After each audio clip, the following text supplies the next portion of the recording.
Isang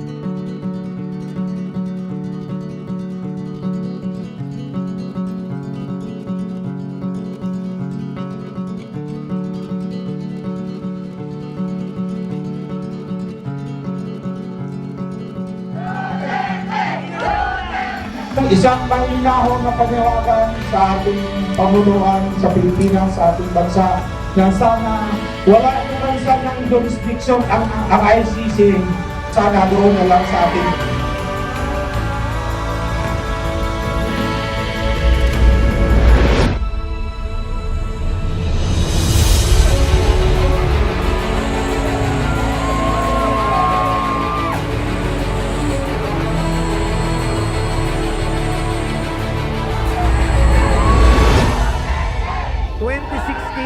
Nung nakilala natin siya, ito ang tumibag sa lahat ng balakid upang sa gayon tayo mga Pilipino ay maintindihan, maunawaan at malaman ang tunay na halaga ng pagiging isang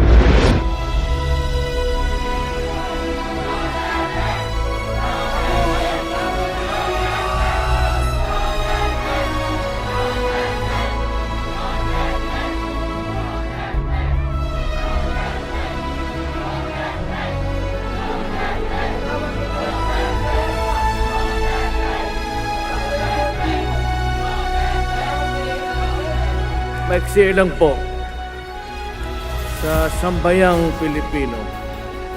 Maraming salamat sa inyo.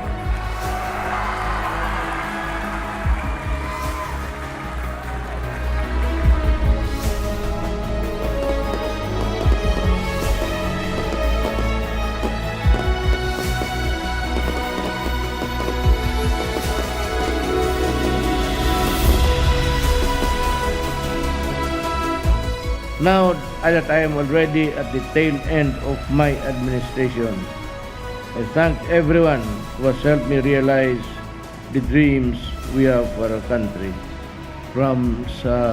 Galing sa ilalim ng puso ko, salamat for making me president.